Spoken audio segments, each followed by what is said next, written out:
Hello everyone, आज की इस वीडियो में हम बात करने वाले हैं क्लास 11th की पॉलिटिकल साइंस का जो चैप्टर नंबर 6 है न्यायपालिका। इसको यहाँ पे हम डिस्कस करने वाले हैं, तो वीडियो को आपको बहुत ध्यान से देखना है। चलिए पहले सिलेबस देख लेते हैं। आप सभी जानते हैं कि जो हमारी बुक 1 है, बुक 1 में टोटल 10 चैप्टर आ रहे हैं। ठीक है, 10 चैप्टर है मतलब टोटल। इसमें से आज हम चैप्टर नंबर 6 करने वाले हैं, तो बहुत ध्यान से आपको देखना है वीडियो को। और जहां पे भी मैं आपको ये बताऊंगा कि इंपॉर्टेंट है, उस टॉपिक पे आपको बहुत ज्यादा ध्यान देना है, क्योंकि वहां से क्वेश्चन आता है। ठीक है, मेरा नाम सत्येंद्र प्रताप है। आप मुझे इंस्टाग्राम पे फॉलो कर सकते हो, एकलव्य स्टडी पॉइंट, ये मेरा यूजर नेम है। इस नाम से आप मुझे सर्च कर सकते हैं। अगर आपको कुछ पूछना है, डाउट है, तो आप मुझे वहाँ पे मैसेज कर दीजिए, मैं आपको वहाँ पे टाइम निकाल के रिप्लाई कर दूंगा। ठीक है, हमारी वेबसाइट पे जरूर विजिट करें, eklavyastudypoint.com, ये हमारी वेबसाइट है। गूगल पे जाना है, बिल्कुल फ्री है। आपको इसमें जाके सर्च करना है, क्लास 11 में जाना है, अपने सब्जेक्ट में जाना है, ऐसे टेबल आ जाएगी। तो आप यहाँ पे नोट्स भी पढ़ सकते हो, एमसीक्यू भी पढ़ लोगे, important question, short question, long question, सारे इंपॉर्टेंट क्वेश्चन आपको हमारी वेबसाइट पे मिल जाएंगे। ठीक है, पीडीएफ भी डाउनलोड कर सकते हो, पीडीएफ का ऑप्शन भी हमने डाला हुआ है। तो चलिए स्टार्ट करते हैं। सबसे पहले जो हमारा एक टॉपिक बनेगा, सबसे पहला टॉपिक जो बनेगा इस चैप्टर में से, वो यही है कि न्यायपालिका से क्या अभिप्राय है। ठीक है, तो आपने देखा था कि हमारे सरकार के 3 प्रमुख अंग होते हैं। ठीक है, जिसमें हमारा कार्यपालिका आ जाता है, और इसमें हमारा विधायिका भी आ जाता है। ठीक है, ये हमारे 2 अंग महत्वपूर्ण हो गए। और तीसरा जो हमारा अंग है वो है न्यायपालिका, यानी तीनों हमारे सरकार के प्रमुख अंग होते हैं। ठीक है, अब कार्यपालिका का काम क्या होता है? देखिए, विधायिका का काम होता है कानून बनाना, और कार्यपालिका उसको लागू करवाती है, यानी कार्यपालिका का काम लागू करवाना हो गया। न्यायपालिका क्या करती है? कोई विवाद हो जाए, कोई लड़ाई झगड़ा हो जाए, तो उसको सुलझाने का काम करती है। ठीक है, तो न्यायपालिका का क्या काम हुआ कि वो झगड़ों को सुलझाता है। तो देखिए, जो न्यायालय है, यानी जो हमारी अदालत होती है, जो हमारी कोर्ट होती है, ठीक है, जो हमारी कोर्ट होती है, इसको विभिन्न व्यक्तियों के आपसी विवादों को सुलझाने वाले पंच के रूप में देखा जाता है। यानी कि लोगों के बीच में जो विवाद हो जाता है, जो झगड़ा हो जाता है, उसको हमारी कोर्ट यानी हमारी न्यायालय जो है उसको सुलझाती है। ठीक है, हमारी न्यायपालिका क्या करती है? उसको सुलझाती है। लेकिन न्यायपालिका जो है वो सरकार का प्रमुख तीसरा अंग भी होती है, ये भी आपको याद रखना है। ठीक है, आगे चलते हैं। न्यायपालिका कुछ महत्वपूर्ण राजनीतिक काम भी करती है। अब राजनीतिक काम क्या होंगे, क्या कार्य होंगे, उसको हम आगे डिटेल में पढ़ेंगे। ठीक है, इस चैप्टर में वही सब है। तो देखिए, भारत का जो सर्वोच्च न्यायालय, हमारे यहाँ पे जो सबसे बड़ी कोर्ट होती है, जिसको सुप्रीम कोर्ट कहा जाता है। ठीक है, हमारी सुप्रीम कोर्ट जो है वो दुनिया की सबसे ताकतवर कोर्ट में से एक है। ठीक है, महत्वपूर्ण है, याद रखना। 1950 से ही न्यायपालिका ने संविधान की व्याख्या करना और सुरक्षा करने में महत्वपूर्ण भूमिका निभाई है। अब यहाँ पे देखो, एक तरह से ये राजनीतिक कार्य हो जाएगा।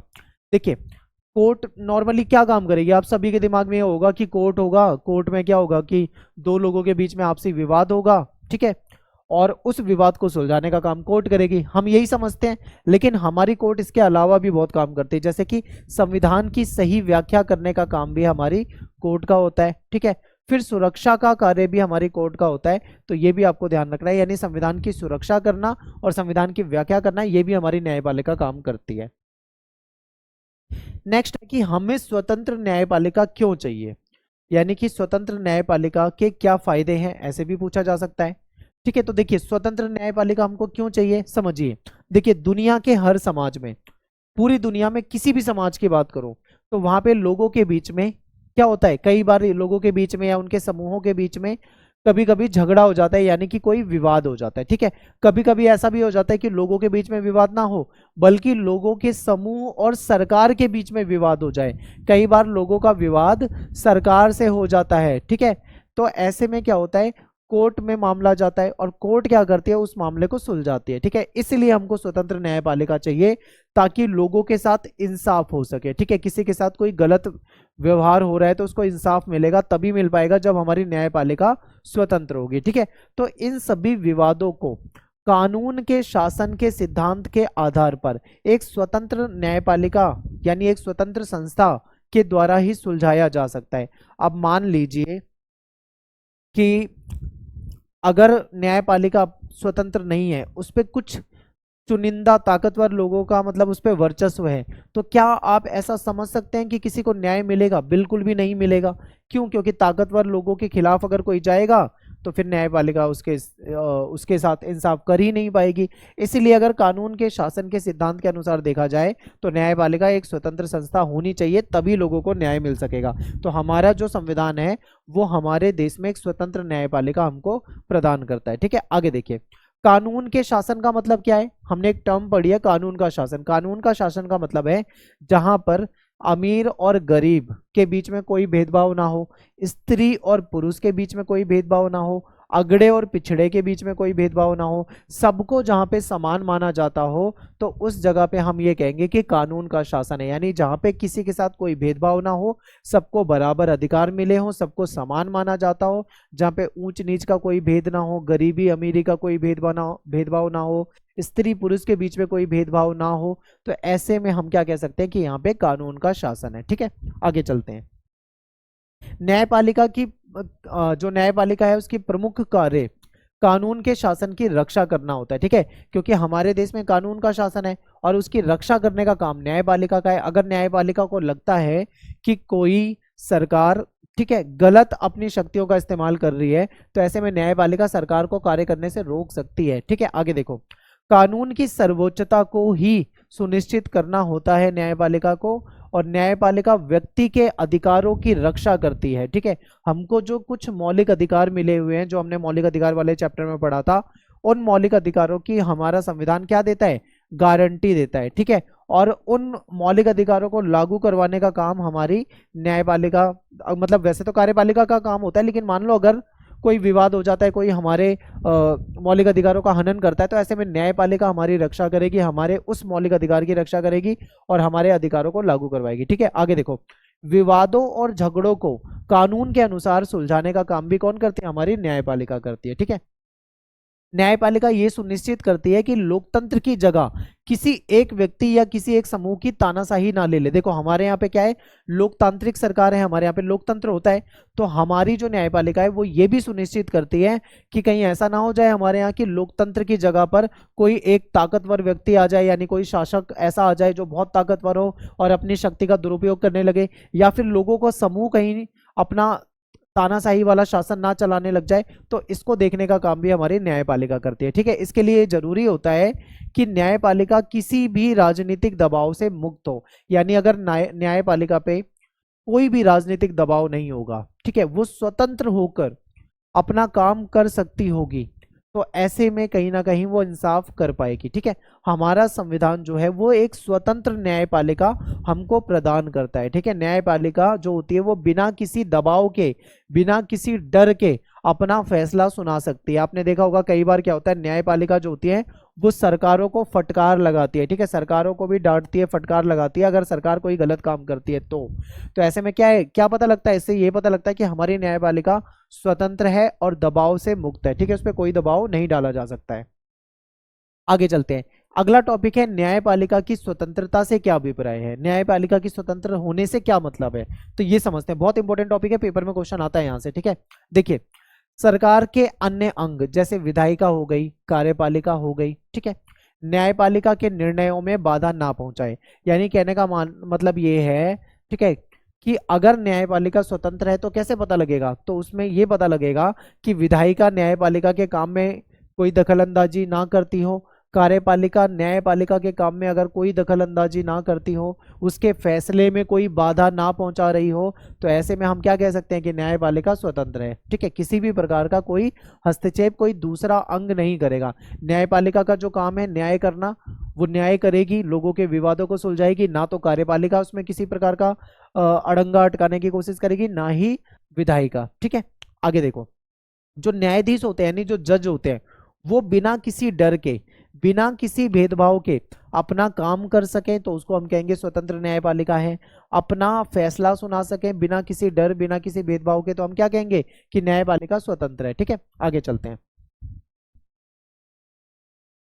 न्यायपालिका देश की लोकतांत्रिक राजनीतिक संरचना का एक हिस्सा है। यानी जो न्यायपालिका होती है हमारी, वो देश की जो लोकतांत्रिक हमारी जो संरचना होती है उसका एक महत्वपूर्ण हिस्सा है। ठीक है, न्यायपालिका देश के संविधान, लोकतांत्रिक परंपरा और जनता के प्रति जवाबदेह होती है। ठीक है, न्यायपालिका जिस तरीके से हमारी कार्यपालिका और विधायिका भी जवाबदेह है, उसी प्रकार से न्यायपालिका भी जवाबदेह होती है। ठीक है, संविधान के खिलाफ नहीं जा सकती न्यायपालिका भी। नेक्स्ट हमारा टॉपिक है कि भारतीय संविधान ने कैसे न्यायपालिका को स्वतंत्रता प्रदान की। आप जानते हैं कि भारत एक लोकतांत्रिक देश है, हमारे यहाँ पे एक स्वतंत्र न्यायपालिका है, तो हमारा संविधान कैसे उसको स्वतंत्र न्यायपालिका बनाता है, ऐसे क्या प्रावधान है संविधान में, इसको समझेंगे। देखिए, न्यायाधीशों की जो नियुक्ति होती है, यानी जजों की जो नियुक्ति की जाती है, उस मामले में विधायिका को सम्मिलित नहीं किया गया है। ठीक है, विधायिका उसमें सम्मिलित नहीं होती है। फिर इससे ये भी सुनिश्चित किया गया है कि इन नियुक्तियों में दलगत राजनीति की कोई भूमिका नहीं हो, क्योंकि आपको पता है हमारे यहाँ पे दलगत राजनीति, अलग अलग पार्टियां हमारे देश में अस्तित्व में है। ठीक है, तो इनकी कोई भूमिका ना हो, ये हमारा संविधान सुनिश्चित करता है, ताकि क्योंकि अगर मान लो ऐसा होने लगेगा तो ये अपने हिसाब से जज बिठाने लगेंगे। ठीक है, उससे क्या होगा, न्यायपालिका की स्वतंत्रता पे कहीं ना कहीं आंच आने लगेगी। तो इसलिए इन चीजों से इसको मुक्त किया गया है। इसके अलावा देखो, जो जज होते हैं, जज कौन बनेगा भाई, जज किसको बनाया जा सकता है, क्या किसी को भी जज बनाया जा सकता है, तो नहीं। जज के रूप में नियुक्त होने वाला जो भी व्यक्ति होगा, उसको एक्सपीरियंस होना चाहिए। किस चीज का, वकालत का एक्सपीरियंस हो, या फिर वो कानून का एक्सपर्ट होना चाहिए, यानी कानून का विशेषज्ञ होना चाहिए। ऐसे ही व्यक्ति को न्यायाधीश यानी कि जज बनाया जा सकता है। ठीक है, तो ये भी इंपॉर्टेंट है। आगे देखो, किसी व्यक्ति के राजनीतिक विचार उसकी नियुक्ति का आधार नहीं बनना चाहिए, इस चीज का भी हमारे संविधान ने ध्यान दिया है। मान लो कोई जज है, ठीक है, कोई जज है, या मान लो कोई वकील है जो बहुत अनुभवी वकील है, उसको जज बनाया जा रहा है, और वो किसी एक राजनीतिक पार्टी का सपोर्टर है, किसी भी राजनीतिक पार्टी का। ठीक है, मैं यहाँ नाम नहीं ले रहा हूँ, किसी भी मान लो राजनीतिक पार्टी का वो सपोर्टर है, तो कहीं ना कहीं वो अपनी उस राजनीतिक पार्टी के लिए काम करेगा, उसके पक्ष में काम करेगा।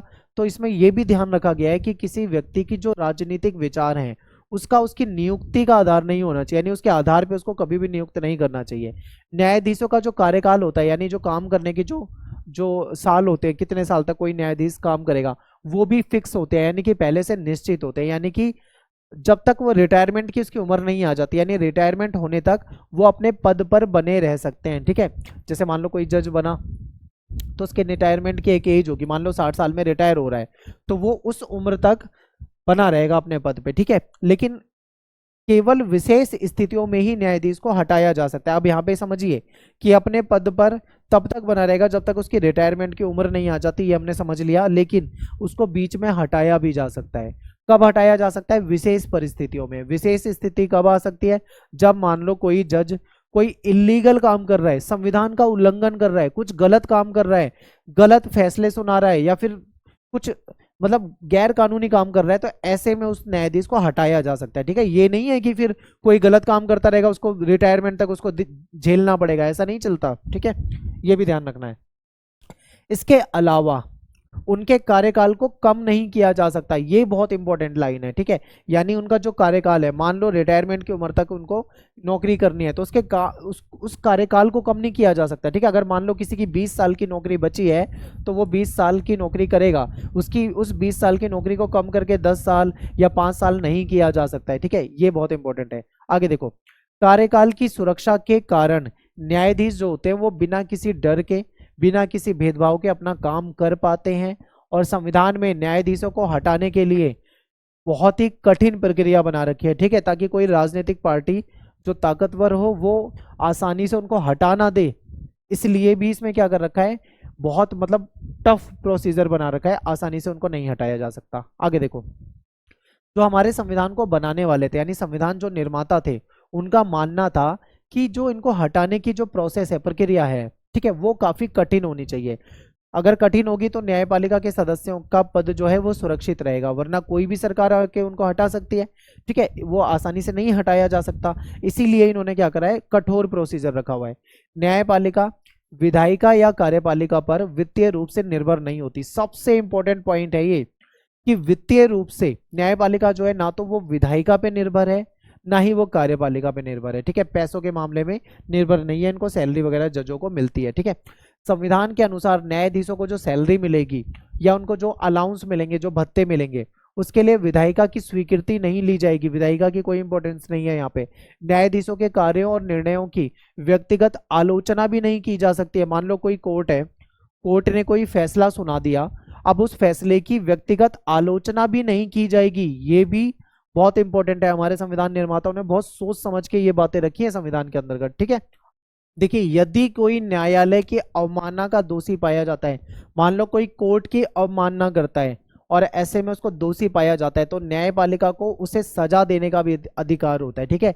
मान लो अदालत ने कोई फैसला सुनाया, तो जिसके खिलाफ फैसला सुनाया है वो उसका विरोध कर सकता है, मतलब उसके लिए अपील कर सकता है दूसरी न्यायालय में जाके, लेकिन पर्टिकुलर किसी जज का या उसके फैसले का विरोध नहीं किया जाता, वो अवमानना माना जाएगा, क्योंकि कोर्ट का फैसला जो होता है वो सबसे ऊपर माना जाता है, ठीक है। उसकी आलोचना नहीं की जाएगी। नेक्स्ट है न्यायाधीशों की नियुक्ति। जो जज होते हैं उनकी नियुक्ति कैसे होती है इसको समझिए। देखिए, भारत के जो मुख्य न्यायाधीश हैं, जिसको सीजीआई कहा जाता है, यानी चीफ जस्टिस ऑफ इंडिया, ठीक है, जो मुख्य न्यायाधीश हैं, इनकी नियुक्ति के मामले में एक परंपरा हमारे देश में चली आ रही है कि जो सुप्रीम कोर्ट का जो सबसे जो वरिष्ठ, यानी सबसे जो वरिष्ठ होता है, सबसे सीनियर जो जज होता है, जो जज होता है, ठीक है, उसको इस पद पे नियुक्त किया जाता है। यानी जो हमारी कोर्ट का सबसे जो सीनियर जो जज है उसको सीजीआई बनाया जाता है, ठीक है, यानी कि मुख्य न्यायाधीश बनाया जाता है।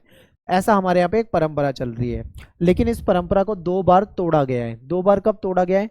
पहली बार ऐसा किया गया था 1973 में।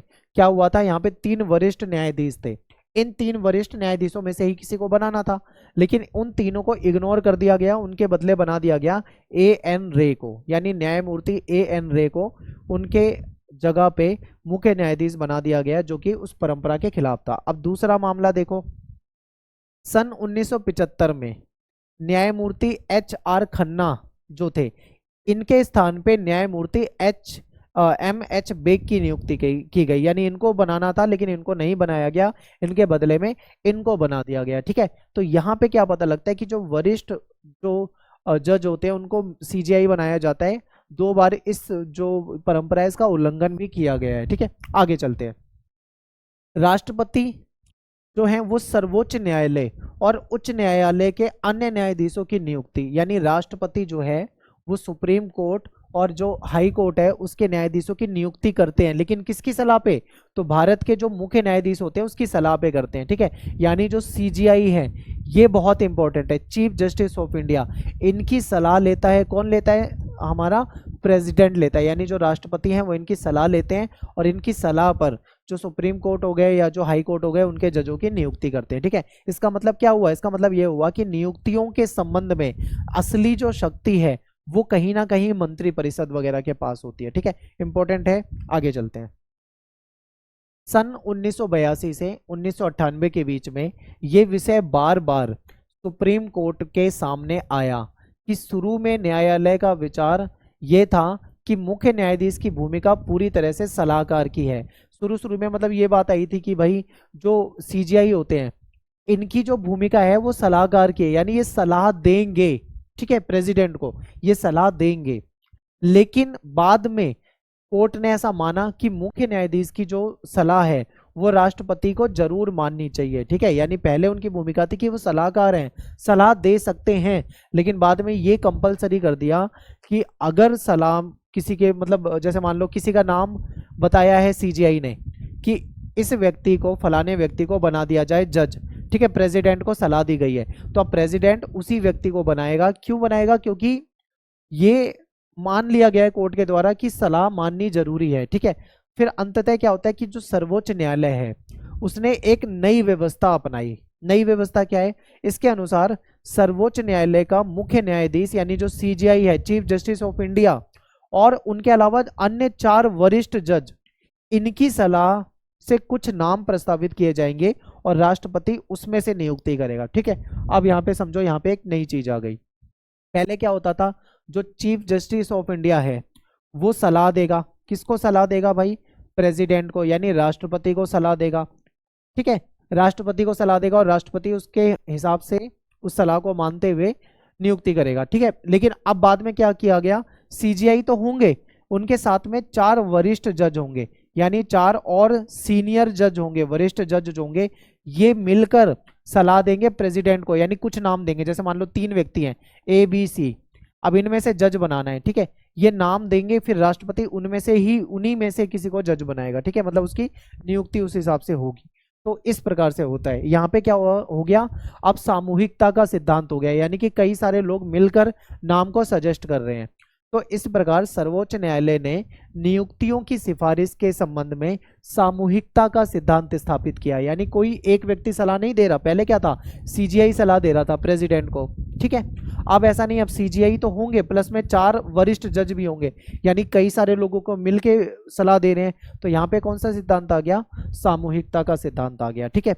इसी कारण आजकल नियुक्तियों के संबंध में सर्वोच्च न्यायालय के वरिष्ठ न्यायाधीशों के समूह का ज्यादा प्रभाव होता है, ठीक है। तो आज के समय में हम देखें तो जो नियुक्ति होती है उसमें जो वरिष्ठ न्यायाधीश होते हैं उनका समूह ज्यादा प्रभावशाली होता है। इस तरह न्यायपालिका की नियुक्ति जो होती है इसमें सर्वोच्च न्यायालय और मंत्रिपरिषद महत्वपूर्ण भूमिका कहीं ना कहीं निभाते हुए हैं, ठीक है।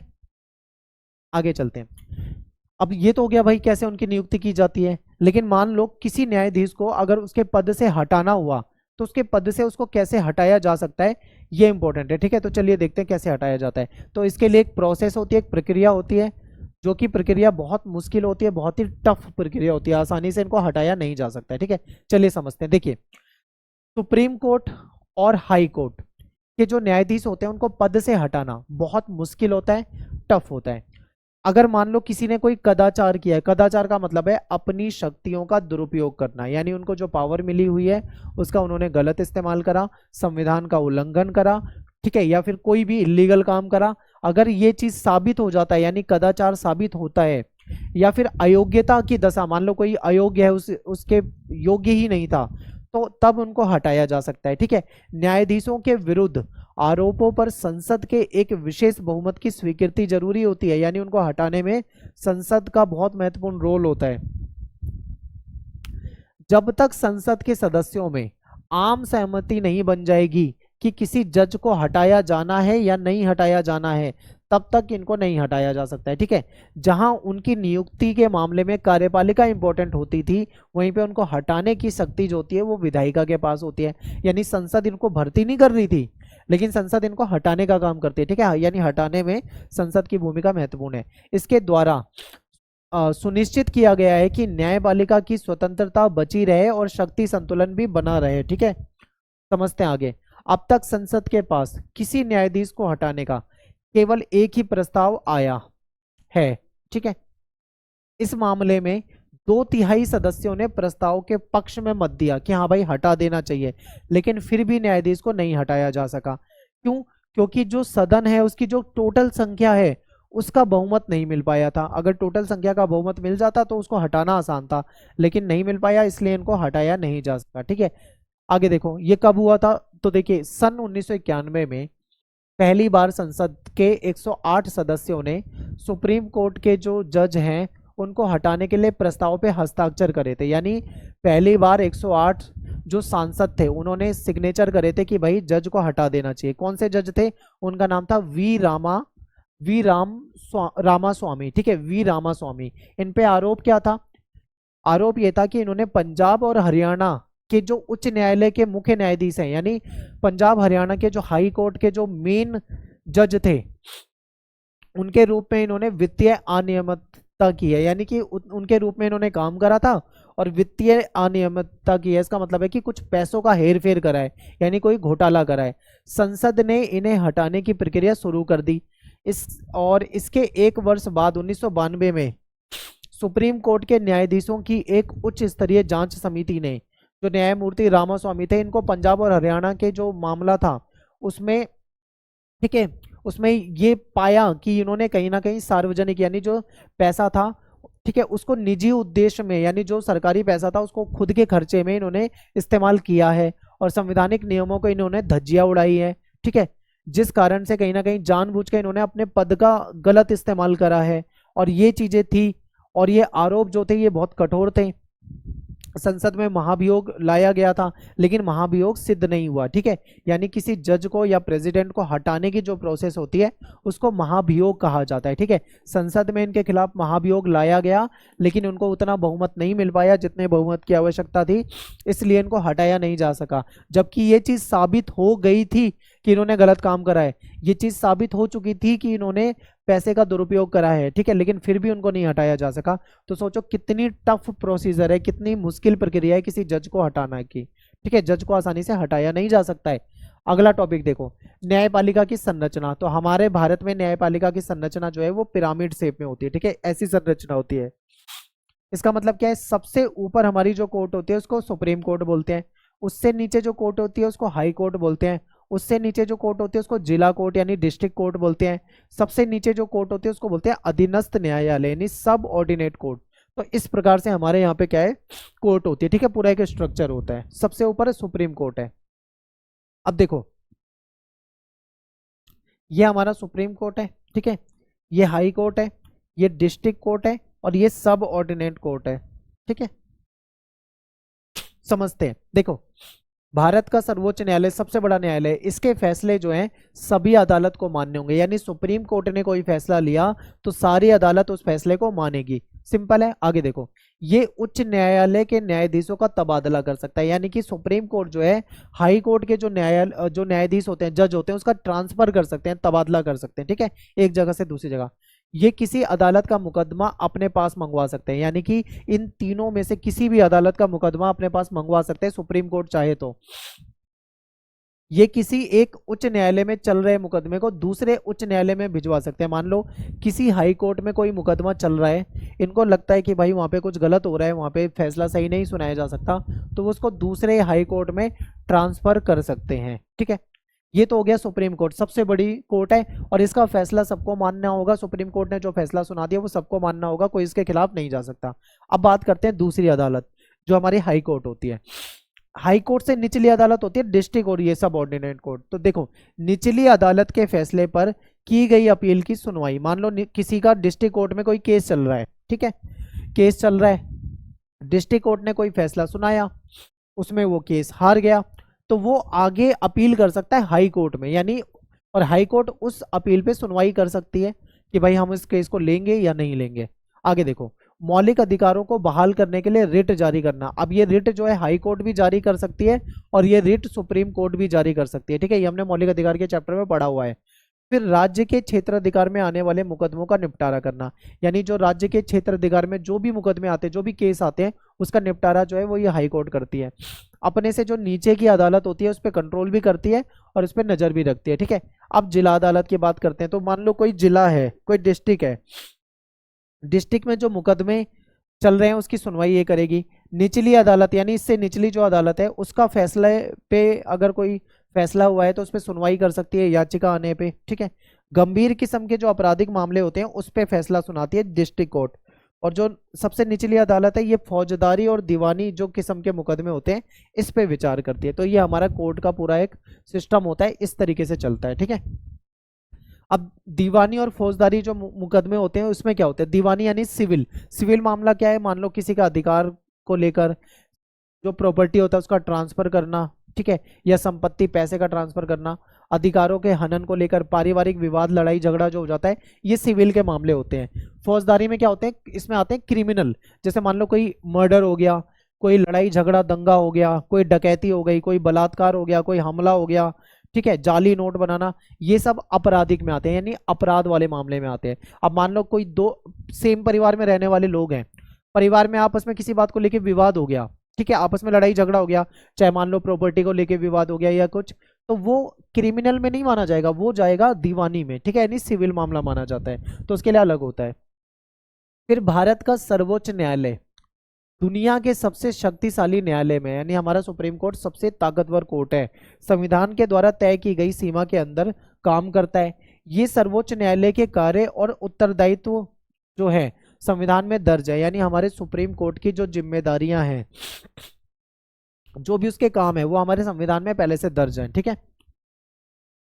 अब जो सुप्रीम कोर्ट है हमारा, उसके क्षेत्र अधिकार की बात करते हैं कि क्या क्या उसके क्षेत्र अधिकार में आता है। तो देखिए, सुप्रीम कोर्ट हमारे देश की सबसे बड़ी कोर्ट है तो उसके कई अधिकार होते हैं, जैसे मौलिक क्षेत्राधिकार हो गया, अपीलीय क्षेत्राधिकार हो गया, सलाहकारी क्षेत्राधिकार हो गया, ठीक है, विशेष अधिकार क्षेत्राधिकार हो गया, रिट संबंधी अधिकार हो गए। ये सारे क्या है हमारे कोर्ट के क्षेत्राधिकार होते हैं, ठीक है। आगे चलते हैं, इसको समझते हैं। देखो एनसीईआरटी में से है सर्वोच्च न्यायालय का क्षेत्राधिकार मौलिक मौलिक क्षेत्राधिकार में क्या होता है, मान लो कोई केंद्र सरकार और राज्य इनके बीच में कोई विवाद हो जाए, ठीक है, केंद्र और राज्य के बीच में कोई विवाद हो जाए, झगड़ा हो जाए, तो कोर्ट उसको देखेगी। अपीली में क्या होता है, मान लो कोई दीवानी, फौजदारी या संवैधानिक मामला है जिसमें निचली अदालत के किसी मुकदमे पे सुनवाई हुई लेकिन ऊपर अपील की जा रही है, तो उसे सुप्रीम कोर्ट सुन सकती है।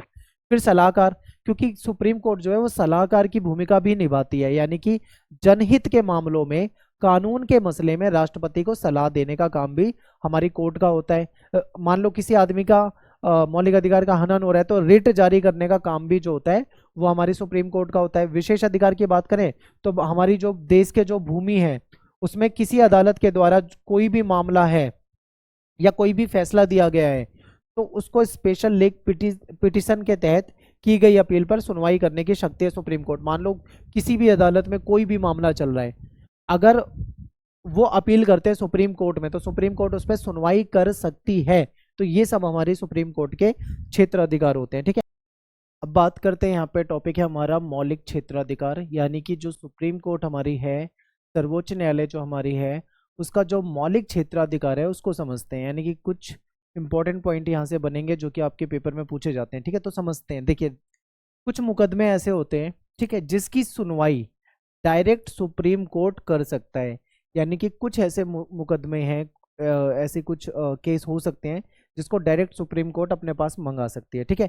ऐसे मुकदमों में पहले निचली अदालत में सुनवाई जरूरी नहीं है, यानी कि जरूरी नहीं है कि वो मामला निचली अदालत में पहले गया हो तभी सुप्रीम कोर्ट उसे लेगा, नहीं, सुप्रीम कोर्ट चाहे तो कुछ मुकदमों को डायरेक्ट अपने पास मंगा सकता है, ठीक है।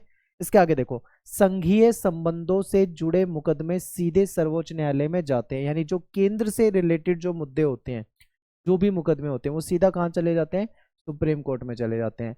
सर्वोच्च न्यायालय का मौलिक क्षेत्राधिकार उसे संघीय मामलों से संबंधित सभी विवादों में निर्णायक की भूमिका प्रदान करता है, ठीक है। सुप्रीम कोर्ट क्या है, जो केंद्र के मामले होते हैं, जो भी केंद्र के मामले हैं, ठीक है, केंद्र सरकार से रिलेटेड जो भी मामले हो जाते हैं उन सब पे डायरेक्ट जो हमारी एससी है यानी हमारी सुप्रीम कोर्ट है वो उस पर सुनवाई कर सकती है, ठीक है। इसके अलावा देखो, केंद्र और राज्य के बीच में तथा विभिन्न कानूनी विवादों को हल करने में भी हमारी जो सुप्रीम कोर्ट होती है वो महत्वपूर्ण भूमिका निभाती है। होता क्या है कि कई बार ऐसा हो जाता है कि जो स्टेट गवर्नमेंट है, ठीक है, जैसे मान लो किसी राज्य की सरकार है, ठीक है, उसका राज्य की सरकार का विवाद हो जाता है कई बार केंद्र की सरकार से, ठीक है। तो जो राज्य सरकार का विवाद होता है केंद्र सरकार से, तो ऐसे मुद्दों को भी हमारी जो सुप्रीम कोर्ट है वही देखती है, ठीक है। आगे देखें, और इसे मौलिक क्षेत्राधिकार इसलिए कहा जाता है क्योंकि इन मामलों को केवल सुप्रीम कोर्ट ही हल कर सकती है, यानी कि कुछ मुद्दे ऐसे हैं जिसपे केवल हमारी सुप्रीम कोर्ट जो है वो ही उसको हल करेगी, ठीक है। इसीलिए इनको मौलिक क्षेत्राधिकार या फिर मौलिक क्षेत्राधिकार के अंतर्गत आने वाले मुद्दे कहा जाते हैं, ठीक है। इनकी सुनवाई ना तो उच्च न्यायालय में और ना ही अधीनस्थ न्यायालय में हो सकती है, ना तो ये हाई कोर्ट में मामले जाएंगे और ना ही हाई कोर्ट से जो निचली अदालतें होती हैं, ठीक है, उसमें ये मुद्दा जाने वाला है। अपने इस अधिकार का प्रयोग करके जो हमारी सुप्रीम कोर्ट है वो ना केवल विवादों को सुलझाता है बल्कि संविधान में दी गई जो संघ और राज्य सरकार की जो शक्तियां हैं उसकी व्याख्या भी करता है। कई बार ऐसा हो जाता है कि केंद्र सरकार और राज्य सरकार के बीच में विवाद हो जाता है और मामला सुप्रीम कोर्ट में पहुंच जाता है, ठीक है। तो सुप्रीम कोर्ट ये भी देखती है कि संविधान के अकॉर्डिंग किसको क्या अधिकार प्राप्त है, ठीक है। तो ये समझना है आपको। आगे चलते हैं, अपीलीय क्षेत्राधिकार यानी सुप्रीम कोर्ट का जो अपीलीय क्षेत्राधिकार है उसको समझते हैं। तो देखिए, जो हमारी सुप्रीम कोर्ट है वो अपील का उच्चतम न्यायालय यानी सबसे बड़ा न्यायालय, कहने का मतलब है अपील के लिए हमारे यहाँ पे जो सबसे बड़ी कोर्ट है वो हमारी सुप्रीम कोर्ट है, यानी इसके ऊपर कोई दूसरी अदालत नहीं है, ठीक है। कोई भी व्यक्ति उच्च न्यायालय के निर्णय के विरुद्ध सर्वोच्च न्यायालय में अपील कर सकता है। फॉर एग्जाम्पल, मान लीजिए किसी का कोई केस चल रहा है हाई कोर्ट में, ठीक है, मान लो किसी का किसी हाई कोर्ट में केस चल रहा है। अब हाई कोर्ट ने कोई फैसला सुनाया, उसको लगा कि ये फैसला सही नहीं है, ठीक है, उसको अगर ऐसा लगा कि फैसला सही नहीं है तो वो आगे जा सकता है सुप्रीम कोर्ट में, यानी कि अपील कर सकता है सुप्रीम कोर्ट में। और सुप्रीम कोर्ट को अगर ऐसा लगता है कि हाई कोर्ट का डिसीजन ठीक है, उसको ऐसे ही चालू रहने देना है, तो वो उसको परमिशन दे सकती है। अगर सुप्रीम कोर्ट को लगता है कि नहीं भाई हाई कोर्ट का फैसला सही नहीं है, तो उसकी अपील पे सुनवाई करके उस जो मामला है, जो मुद्दा है, जो केस है, उसको सुप्रीम कोर्ट में भी लाया जा सकता है। ठीक है, तो ये अपीलीय क्षेत्राधिकार होता है। लेकिन उच्च न्यायालय को ये प्रमाण पत्र देना पड़ेगा इसमें कि वह मुकदमा सर्वोच्च न्यायालय में अपील करने के लायक है। ठीक है, अगर मान लो अपील के लिए जा रहे हैं ना, तो हाई कोर्ट को ये भी उसमें प्रमाण पत्र देना होता है कि ये इस लायक है भी केस या नहीं, अर्थात उसमें संविधान या कानून को व्याख्या करने जैसा कोई गंभीर मामला ना हो। ठीक है, तो ये जाया जा सकता है कहाँ पे? सुप्रीम कोर्ट में। अगर फौजदारी के मामले में निचली अदालत किसी को फांसी की सजा दे दे, तो उसकी अपील सुप्रीम कोर्ट में या हाई कोर्ट में की जा सकती है। ठीक है, कोई मान लो कोई क्रिमिनल कोई मुकदमा था, ठीक है, किसी को निचली अदालत में वो गया मामला और वहां पे उसको फांसी की सजा दे दी गई, तो वो अपील कर सकता है। कहाँ पे अपील कर सकता है? या तो वो सुप्रीम कोर्ट में अपील कर सकता है या फिर हाई कोर्ट में अपील कर सकता है। ठीक है, यह अपीलीय क्षेत्राधिकार होता है। यदि किसी मुकदमे में जो हाई कोर्ट है, ठीक है, वो अपील की आज्ञा नहीं दे रही है, तब भी सुप्रीम कोर्ट के पास ये शक्ति होती है कि वह उस मुकदमे में जो अपील की गई है, ठीक है, उस पर विचार करने के लिए अपने पास उसको मंगा सकती है। तो यह अपीलीय क्षेत्राधिकार है। ठीक है, और समझते हैं। अपीलीय क्षेत्राधिकार का मतलब ये होता है कि सर्वोच्च न्यायालय पूरे मुकदमे पर पुनर्विचार करेगा और दोबारा से उसकी जांच करवाएगा। यदि दोबारा से जांच कराने पे ऐसा महसूस हुआ, ऐसा लगा कि कानून या संविधान का वह अर्थ नहीं है जो निचली अदालतों ने समझा है, तो सुप्रीम कोर्ट क्या करेगी? उस फैसले को बदल भी देगी। ऐसा हो भी रखा है। ठीक है, कई बार ऐसा हुआ है कि निचली अदालत में कोई केस गया, वहां से कोई फैसला आया, बाद में अपील आई सुप्रीम कोर्ट में, सुप्रीम कोर्ट ने दोबारा से उसकी जांच करवाई और पता लगा कि भाई जो निचली अदालत ने फैसला सुनाया था वो सही नहीं था, तो सुप्रीम कोर्ट ने क्या करा? जो निचली अदालत का जो फैसला था उसको रद्द कर दिया। ठीक है, और दोबारा से उस पर फैसला सुनाया या फिर उस फैसले को बदल ही दिया पूरी तरीके से। उच्च न्यायालयों को भी अपने नीचे की अदालत के निर्णय के विरुद्ध अपीलीय क्षेत्राधिकार होता है। जैसे कि देखो, हमने यहाँ पे 4 तरह की कोर्ट पढ़ी थी। सबसे ऊपर सुप्रीम कोर्ट है, उससे नीचे हाई कोर्ट है, ठीक है, फिर डिस्ट्रिक्ट कोर्ट थी और फिर सब ऑर्डिनेट कोर्ट थी।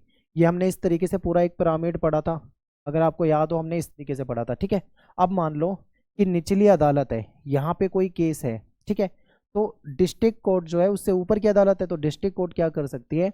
उस मामले पे उस यहाँ से कोई अपील आ रही है तो उस पर सुनवाई कर सकती है।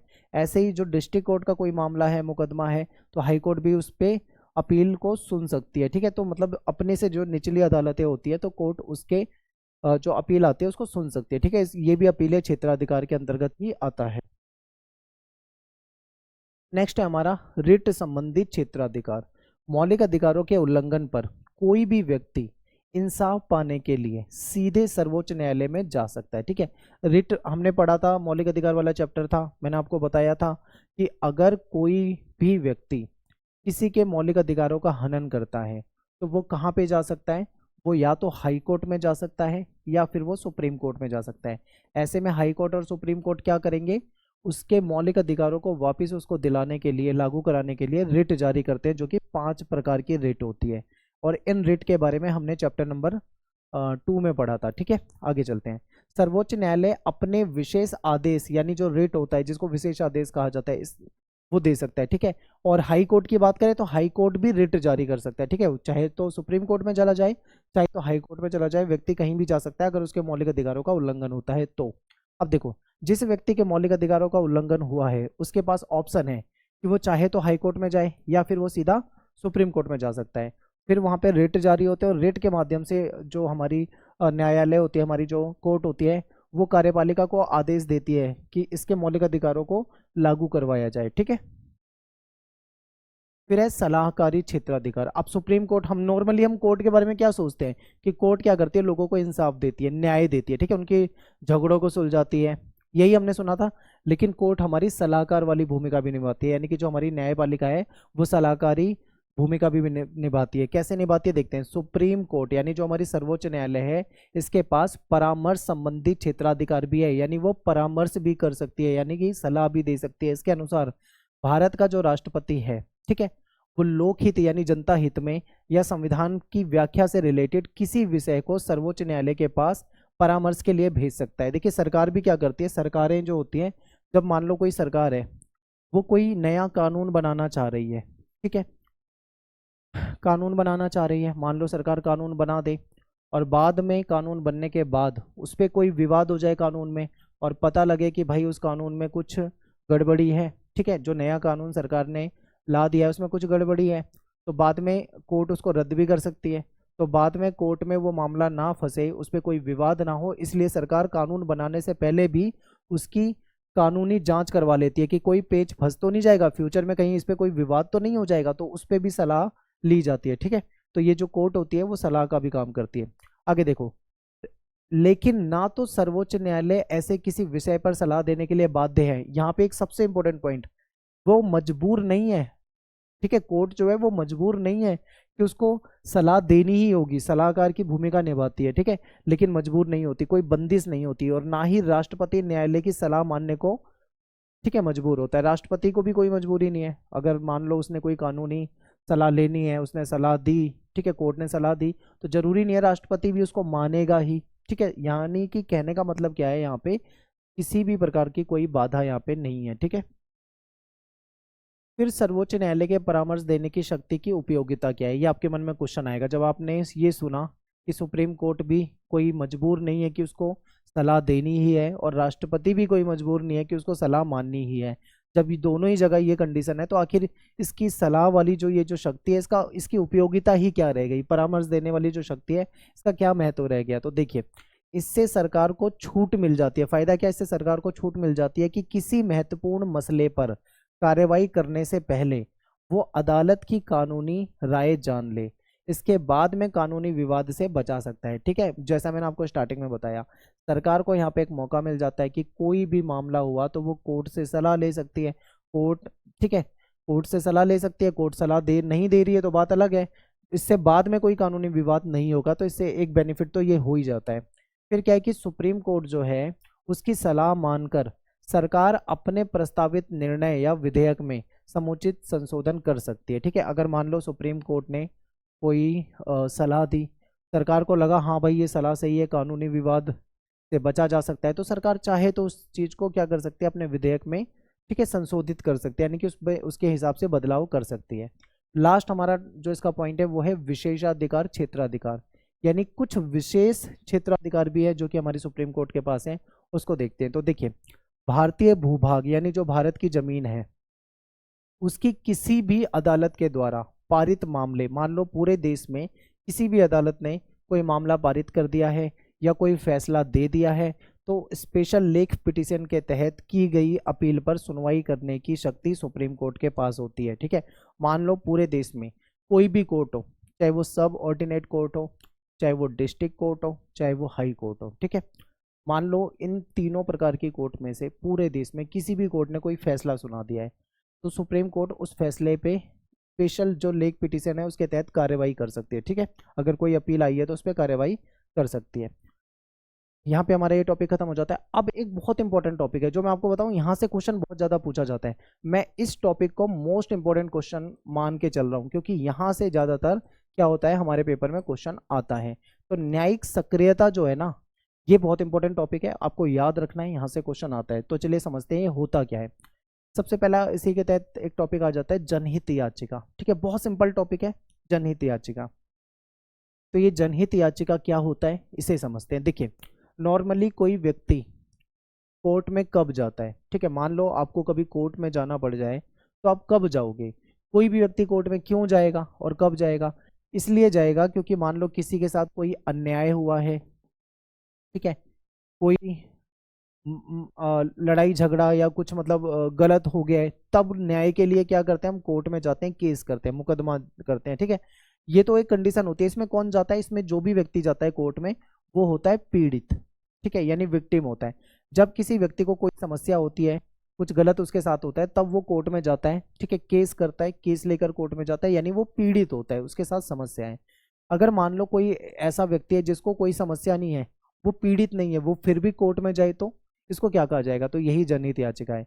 समझ गए होंगे आप, मैं समझाता हूं दोबारा, ठीक है। जनहित याचिका में पीड़ित व्यक्ति खुद नहीं जाता है अदालत में, बल्कि उसकी जगह कोई दूसरा व्यक्ति पीड़ित व्यक्तियों की समस्या को लेकर अदालत में जाता है, ठीक है। जैसे मान लो मैं हूं, मुझे कोई समस्या नहीं है, ठीक है, लेकिन मैं देख रहा हूँ कि भाई मेरे अड़ोस पड़ोस में कुछ के साथ बहुत गलत हो रहा है, ठीक है, उन लोगों के साथ गलत हो रहा है, तो मुझे लग रहा है यार ये चीज़ है, मुझे कोर्ट में जाना चाहिए इस समस्या को लेके, तो मैं उस समस्या को लेके जा रहा हूँ। यानी मेरे को वो प्रॉब्लम नहीं है, प्रॉब्लम किसी और को है, लेकिन लेकर मैं जा रहा हूँ, तो ये जनहित याचिका कहलाएगी। इसको समझते हैं। तो देखिए, कानून की जो सामान्य प्रक्रिया होती है, इसमें क्या होता है, कोई व्यक्ति अदालत में तब जाता है जब उसका कोई व्यक्तिगत नुकसान हो गया हो, ठीक है, उसके साथ कुछ गलत हो गया हो, तब वो अपना केस लेकर जाता है। इसका मतलब क्या हुआ कि अपने अधिकार का उल्लंघन होने पर या कोई विवाद में फंसने पर कोई व्यक्ति क्या करता है, इंसाफ पाने के लिए अदालत का दरवाजा खटखटाता है, यानी कि कोर्ट में जाता है, ठीक है, अपने मुकदमे के लिए। लेकिन 1979 में क्या हुआ, इस कॉन्सेप्ट में थोड़ा सा चेंज आया। आखिर वो ट्विस्ट, वो बदलाव क्या था, इसको समझते हैं। तो देखिए क्या होता है, 1979 की बात है, यहाँ पे ये बदलाव की शुरुआत हुई थी। यहाँ पे क्या था, जो हमारी कोर्ट है, न्यायालय है, उसने एक ऐसे मुकदमे की सुनवाई करने का फैसला लिया जिसमें पीड़ित लोगों ने नहीं, ठीक है, पीड़ित लोगों ने नहीं, बल्कि उनकी ओर से दूसरे लोगों ने अपील या याचिका दाखिल की थी, ठीक है। इस मामले में क्या था, इस मामले में जनहित से संबंधित एक मुद्दे पर विचार हो रहा था, यानी जनता के हित को लेकर किसी मुद्दे पर विचार हो रहा था, इसीलिए इसका नाम ही पड़ गया जनहित याचिका, ठीक है। अतः इसे और ऐसे ही अन्य अनेक मुकदमों को जनहित याचिका का नाम दे दिया गया, ठीक है। तो ये जनहित याचिका कहलाता है। उसी समय सुप्रीम कोर्ट जो है, उसने कैदियों के अधिकार से रिलेटेड मुकदमे पर भी विचार करा। इससे ऐसे मुकदमों की बाढ़ आ गई जिसमें जन सेवा की भावना रखने वाले नागरिकों या जो एनजीओ होते हैं, उनके द्वारा अधिकारों की रक्षा या गरीबों के जीवन को और बेहतर बनाने या पर्यावरण की सुरक्षा और लोकहित से जुड़े अनेक मुद्दों पर न्यायपालिका ने हस्तक्षेप से की मांग की गई, ठीक है। तो कई बार क्या हुआ, उसके बाद बहुत सारे ऐसे लोग थे जो समाज सेवी थे, समाज की सेवा करना चाहते थे, उन्होंने देखा कि समाज में किसी वर्ग के साथ कुछ गलत हो रहा है, भेदभाव हो रहा है, तो उन्होंने जनहित याचिका डाल दी। या मान लो कोई एनजीओ है, एनजीओ ने देखा कि लोगों को अधिकार नहीं मिल पा रहे हैं, तो उनके अधिकार की रक्षा के लिए जनहित याचिका डाल दी। किसी ने गरीबों की लाइफ बेहतर बनाने के लिए जनहित याचिका डाल दी कि सरकार को ये करना चाहिए गरीबों के लिए, ठीक है, इस तरीके की। तो ये कुछ ऐसे मुद्दे हैं जिस पे हमारी न्यायपालिका ने सुनवाई करी। हालांकि ये अच्छी चीज़ है, इसको न्यायिक सक्रियता कहते हैं, ठीक है। यानी हमारी जो न्यायपालिका है वो कितनी एक्टिव है, यानी कि जो उसका काम नहीं है वो भी काम कर रही है। ये काम किसका है, ठीक है। ये जैसे मान लो किसी के साथ गलत हो रहा है, तो वो कार्यपालिका विधायिका वगैरह को सोचना है, न्यायपालिका का थोड़ी काम है उसमें। लेकिन फिर भी न्यायपालिका कार्यपालिका के काम को भी कर रही है, विधायिका के काम को भी कर रही है। तो ये क्या है, न्यायिक सक्रियता है एक तरह से। आगे देखते हैं, जनहित याचिका न्यायिक सक्रियता का सबसे प्रभावी साधन हो गई, ठीक है। किसी के द्वारा मुकदमा करने पर उस मुद्दे पर विचार करने की बजाय न्यायपालिका ने अखबार में जो खबरें छप रही है या जो डाक से शिकायतें प्राप्त हो रही है, उसको आधार बनाकर उन पर विचार करना शुरू कर दिया था, ठीक है। जो भी मतलब अखबारों में जो खबरें छप रही है, कहीं पे कुछ गलत हो रहा है, तो न्यायपालिका उस पर भी विचार कर रही है, उसके लिए भी कुछ बेहतर करने की कोशिश कर रही है। तो ये सब क्या है, न्यायिक सक्रियता है, ठीक है। इस तरह न्यायपालिका की ये नई जो भूमिका है, इसी को न्यायिक सक्रियता के रूप में जाना जाता है। ये बहुत ही ज्यादा लोकप्रिय हुई, ठीक है। 1980 के बाद जनहित याचिका और न्यायिक सक्रियता के द्वारा न्यायपालिका ने उन मामलों में भी इंटरेस्ट दिखाया जहां समाज के कुछ वर्गों के लोग आसानी से अदालत की शरण नहीं ले सकते। मान लो समाज में कोई बहुत गरीब वर्ग है, अदालत में नहीं जा सकता, केस नहीं कर सकता, वकील की फीस नहीं दे सकता, लेकिन वो समस्या में है, तो कोर्ट ने उनके लिए भी क्या करा, उनकी भी समस्याओं को सुना। इस उद्देश्य की पूर्ति के लिए न्यायालय ने जन सेवा की भावना, यानी जनता की सेवा की भावना से भरे नागरिक या सामाजिक संगठन, ठीक है, और वकीलों को समाज के जरूरतमंद और गरीब लोगों की ओर से याचिकाएं दायर करने की इजाजत दी गई। यानी इजाजत दे दी कोर्ट ने कि कोई भी मतलब कोई समाज सेवी व्यक्ति किसी के लिए याचिका डाल सकता है, ठीक है। कोई एनजीओ लोगों की समस्या को लेके याचिका डाल सकता है। कोई वकील अगर चाहे तो समाज में कोई समस्या है, तो जरूरतमंद लोगों की कोई समस्या है, तो उसको लेकर भी याचिका डाल सकता है। यानी कोर्ट ने परमिशन दे दी थी। न्यायिक सक्रियता का हमारी राजनीतिक व्यवस्था पे भी बहुत प्रभाव पड़ा। इससे क्या हुआ, इससे चुनाव प्रणाली को भी ज़्यादा मुक्त और निष्पक्ष बनाने का प्रयास किया गया, क्योंकि हमारे यहाँ पे चुनाव का सिस्टम है उसको और बेहतर बनाने का प्रयास किया गया है। हमारी जो कोर्ट है उसने चुनाव लड़ने वाले जो कैंडिडेट होते हैं उनको अपनी संपत्ति, आय और अपनी क्वालिफिकेशन से रिलेटेड जो शपथ पत्र है वो देने का निर्देश दिया। यानी हमारी कोर्ट ने क्या कहा कि जो भी नेता चुनाव लड़ रहा है ना या चुनाव लड़ने वाला है, अब वो भी अपनी जानकारी देगा, कितनी उसकी संपत्ति है उसको पूरा शपथ पत्र देना पड़ेगा। ठीक है, उसकी एजुकेशनल क्वालिफिकेशन क्या है, यानी वो कितना पढ़ा लिखा है उसकी जानकारी देनी पड़ेगी, उसको अपनी इनकम बतानी पड़ेगी। ठीक है, ये सारी चीज़ें पहले से लिख कर देनी पड़ती है, जिससे लोग जो हैं वो सही जानकारी के आधार पे अपना जो कैंडिडेट है यानी जो उसका नेता है उसको चुनाव कर सकें। ठीक है, ये भी हमारी कोर्ट ने फिक्स करा। अब यहाँ पे बात करते हैं, नेक्स्ट टॉपिक है हमारा न्यायिक सक्रियता के नकारात्मक पहलू। आपके मन में क्वेश्चन आएगा, न्यायिक सक्रियता तो बहुत अच्छी चीज़ है, कोर्ट जो है गरीबों के लिए काम कर रही है, गरीबों की मदद कर रही है। ठीक है, ऐसे लोग जो कभी शायद कोर्ट तक ना जा पाते हो, अदालत तक ना आ पाए, उनकी भी समस्या को सुलझा रही है कोर्ट, तो ये तो बहुत अच्छी बात है। तो इसका नकारात्मक क्या हो सकता है? इसका तो नकारात्मक कुछ भी नहीं हो सकता, आपके मन में क्वेश्चन आएगा, लेकिन इसका नेगेटिव पॉइंट भी है। क्या है नेगेटिव पॉइंट? आपको पता है हमारे देश में जो जनसंख्या है उस हिसाब से देखें तो वकील और कोर्ट दोनों की बहुत कमी है। ठीक है, यानी कि किसी व्यक्ति का केस अगर कोर्ट में चला जाए तो 50-50 साल भी लग जाते हैं और केस चलता रहता है, 10-10 साल, 20-20 साल, 30-30 साल तक लोगों को इंसाफ नहीं मिलता। कई लोग तो अदालत के धक्के खाते खाते मर जाते हैं लेकिन उनको न्याय नहीं मिल पाता। ऐसा है क्यों? क्योंकि हमारी जो अदालतें हैं उस पर बहुत सारे केस पेंडिंग है, यानी हजारों लाखों की संख्या में केस जो है वो पेंडिंग पड़े हुए हैं।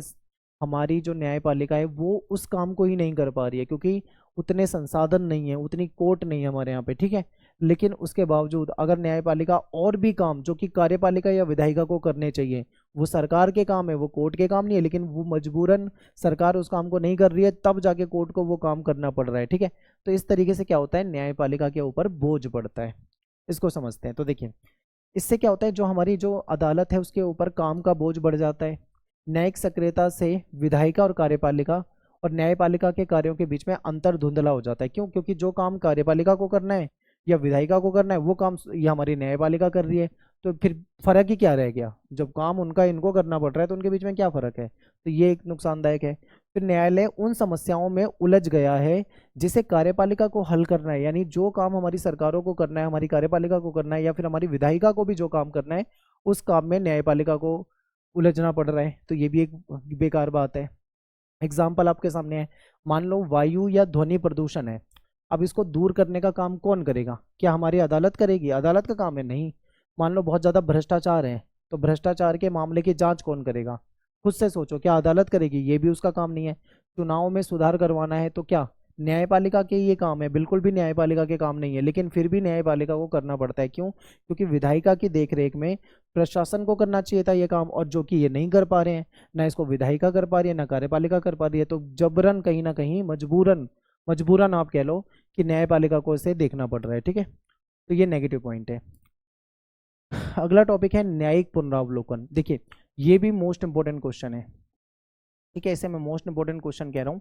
न्यायिक पुनरावलोकन बहुत ज्यादा इंपॉर्टेंट क्वेश्चन है, इसको समझते हैं। देखिए, न्यायिक पुनरावलोकन का मतलब क्या है? इसका मतलब है कि सुप्रीम कोर्ट किसी भी कानून की संवैधानिकता की जांच कर सकते हैं। यानी कि मान लो कोई कानून बना तो कोर्ट उसकी जांच कर सकती है कि क्या ये कानून सही है, संविधान के तहत ये सही है, कहीं इसमें संविधान की धज्जियां तो नहीं उड़ाई जा रही हैं, कहीं कोई इलीगल कुछ गलत चीज़ तो नहीं हो रही है, तो उसकी जांच कर सकती है हमारी कोर्ट किसी भी कानून की। ठीक है, यदि ये संविधान के प्रावधानों के खिलाफ यानी उसके अपोजिट है तो उसको गैर संवैधानिक घोषित किया जा सकता है, उस कानून को रद्द करा जा सकता है कोर्ट के द्वारा। ठीक है, केंद्र और राज्य के संबंध के मामले में भी सुप्रीम कोर्ट जो है वो न्यायिक पुनरावलोकन की शक्ति का प्रयोग कर सकती है। कई बार केंद्र और राज्य के बीच में विवाद हो जाता है, तो ऐसे में जो हमारी कोर्ट होती है वो संविधान के तहत उस पर न्यायिक पुनरावलोकन की शक्ति का इस्तेमाल करेगी और देखेगी कि किसको क्या अधिकार मिलने चाहिए। ठीक है, कहीं ऐसा तो नहीं है केंद्र जो है वो राज्य सरकार के अधिकारों में कहीं ना कहीं हस्तक्षेप कर रहा हो, तो वो न्यायपालिका देखेगी। न्यायपालिका विधायिका के द्वारा पारित कानून की और संविधान की व्याख्या करती है तथा प्रभावशाली ढंग से संविधान की रक्षा करती है। ठीक है, तो न्यायपालिका की ये जो शक्ति है इसी को न्यायिक पुनरावलोकन कहा जाता है। अगला टॉपिक है न्यायपालिका और संसद के बीच में विवाद। ऐसा भी हुआ है कि संसद और न्यायपालिका के बीच में विवाद हो रखा है, ठीक है, इसको समझते हैं। तो देखिए, संविधान लागू होने के तुरंत बाद संपत्ति का जो अधिकार था, ठीक है, इस पे रोक लगाने की जो संसद की शक्ति थी, इस पे विवाद खड़ा हो गया था। हुआ क्या था मैं आपको बताऊं, हमने पढ़ा होगा कि मौलिक अधिकार, ठीक है, हमारे पहले 7 मौलिक अधिकार होते थे। 7वां मौलिक अधिकार जो था वो संपत्ति का अधिकार होता था, ठीक है।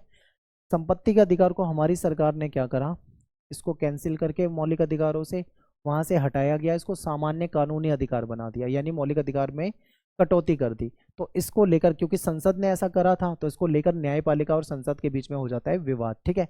तो संसद जो है वो संपत्ति रखने के अधिकार पर कुछ बैन लगाना चाहती थी, कुछ प्रतिबंध लगाना चाहती थी, जिससे भूमि सुधारों को लागू किया जाए। आखिर आपके मन में क्वेश्चन आएगा कि ऐसा क्यों सरकार करना चाहती थी। तो इसलिए क्योंकि उस समय में क्या था, सरकार भूमि सुधार कानून लेकर आ रही थी। उस समय क्या थी देश में समस्या, देश हमारा जो है कृषि प्रधान देश है, हमारे यहाँ पे कृषि मुख्य है, किसान बहुत है हमारे यहाँ पे, किसान खेती करते हैं, किसानों के पास जमीन नहीं है। बहुत सारे गरीब किसान हैं जो खेती तो करते हैं पर उनके पास जमीन नहीं है, दूसरे के खेतों में खेती करते हैं। और कुछ ऐसे जमींदार अमीर लोग थे जिनके पास हजारों एकड़ जमीनें होती थी। अब ऐसे में समझ रहे हो, एक ऐसा व्यक्ति जो खेती नहीं करता उसके पास हजारों एकड़ की जमीन है, और एक ऐसा व्यक्ति जो खेती करता है जिसकी रोजी रोटी खेती से चलती है, उसके पास जमीन ही नहीं है। तो ऐसे में सरकार ने सोचा कि संपत्ति का अधिकार जो है उस पर कुछ लिमिट लगाएं, कुछ प्रतिबंध लगाएं, ताकि वो जमीन लेकर गरीबों को दी जा सके, ठीक है, किसानों को दी जा सके। तो इसलिए सरकार ने ऐसा करा। लेकिन जो अमीर लोग थे वो अदालत में चले गए, उन्होंने बोला ये तो हमारा संपत्ति का अधिकार है, ये तो हमारा मौलिक अधिकार है, सरकार कैसे इसको कम कर सकती है। तो ये विवाद चला था संसद और न्यायपालिका के बीच में, ठीक है। तो न्यायालय ने ये फैसला किया था कि संसद जो है मौलिक अधिकारों को सीमित नहीं कर सकती, यानी कि मौलिक अधिकारों को कम नहीं कर सकती, उसमें कटौती नहीं कर सकती। संसद ने तब संविधान को संशोधित करने का प्रयास किया, लेकिन न्यायालय ने कहा कि संविधान के संशोधन के द्वारा मौलिक अधिकारों को सीमित नहीं किया जा सकता, यानी कोर्ट ने बिल्कुल मना कर दिया, ऐसा हो ही नहीं सकता। फिर 1967 से 73 के बीच में ये विवाद जो था बहुत ज़्यादा गहरा हो चुका था, क्योंकि उस समय में भूमि सुधार कानून वगैरह लाए जा रहे थे, ठीक है। उसमें क्या था, इसके अलावा निवारक नजरबंदी कानून लाया गया था, नौकरियों में आरक्षण से संबंधित कानून लाया गया था, सार्वजनिक उद्देश्य के लिए निजी संपत्ति के अधिग्रहण संबंधी नियम भी लाया गया था, ठीक है। अधिग्रहित निजी संपत्ति के मुआवजे संबंधित कानून भी लाया गया था। जैसे मान लो सरकार को कोई हाईवे बनाना है, ठीक है, अब वहां पे जिसकी भी जमीन आ रही है सरकार उस जमीन पे अधिग्रहित कर सकती है, अपने कब्जे में ले सकती है, उसके बदले उनको मुआवजा दे सकती है, ठीक है। तो ये सारे कानून उस समय में आए थे। फिर नेक्स्ट टॉपिक है 1973 में जो सुप्रीम कोर्ट है उसका निर्णय, उसको देखते हैं। ये बहुत फेमस मुकदमा है जिसको केशवानंद भारती मुकदमा कहा जाता है, ठीक है। तो देखिए, इस मुकदमे में जो हमारी कोर्ट है उसने फैसला दिया कि संविधान का एक मूल स्ट्रक्चर होता है, एक मूल ढांचा होता है, ठीक है, और संसद जो है, संसद उस मूल ढांचे के साथ छेड़छाड़ नहीं कर सकती है, उसके साथ खिलवाड़ नहीं कर सकती है। संविधान संशोधन के द्वारा भी जो मूल ढांचा है उसको नहीं बदला जा सकता है, ऐसा इस फैसले में सुनाया गया, ठीक है। न्यायालय ने 2 और काम करे। संपत्ति के अधिकार के को विवादास्पद मुद्दे के बारे में न्यायालय ने ये कहा था कि ये मूल ढांचे का हिस्सा नहीं है और इसलिए उस पर कुछ प्रतिबंध लगाया जा सकता है, ठीक है, समुचित प्रतिबंध लगाया जा सकता है कुछ हद तक। दूसरा कि न्यायालय ने यह भी निर्णय करने का अधिकार अपने पास रखा था कि कोई मुद्दा मूल ढांचे का हिस्सा है या नहीं है वो हम डिसाइड करेंगे, यानी कोर्ट डिसाइड करेगी। यह निर्णय न्यायपालिका द्वारा संविधान की व्याख्या करने की शक्ति का सबसे बेस्ट एग्जाम्पल हो सकता है, क्योंकि जो हमारी न्यायपालिका है वो कहीं ना कहीं हमारा जो संविधान है उसकी व्याख्या करता है। तो यहाँ पे ये हमारी जो न्यायपालिका है वो व्याख्या करेगी कि कौन सा स्ट्रक्चर में आता है हमारे संविधान के, कौन सी चीज़ नहीं आती है, ठीक है। तो ये कुछ विवाद थे। इस निर्णय ने विधायिका और न्यायपालिका के बीच में बहुत जो विवाद हुए थे उसका नेचर ही बदल दिया। संपत्ति के अधिकार को यहाँ पे क्या किया गया, मौलिक अधिकारों से हटा दिया गया और एक सामान्य कानूनी अधिकार बना दिया गया, क्योंकि कोर्ट ने कुछ हद तक मान लिया था कि उसमें कुछ हल्का फुल्का चेंजेस किया जा सकता है, ठीक है। तो यहाँ पे अपना ये चैप्टर खत्म हो जाता है। आई होप आपको समझ में आया होगा, बड़ा चैप्टर है, डाउट है जरा भी तो आप वीडियो को 2 बार देखो, ठीक है। टेलीग्राम ग्रुप जरूर ज्वाइन कर लेना, क्लास 11 ESP, यहाँ पे आपको PDF नोट्स प्रोवाइड करा दूंगा। मिलते हैं नेक्स्ट वीडियो में। Thanks for watching. जय हिंद, जय भारत।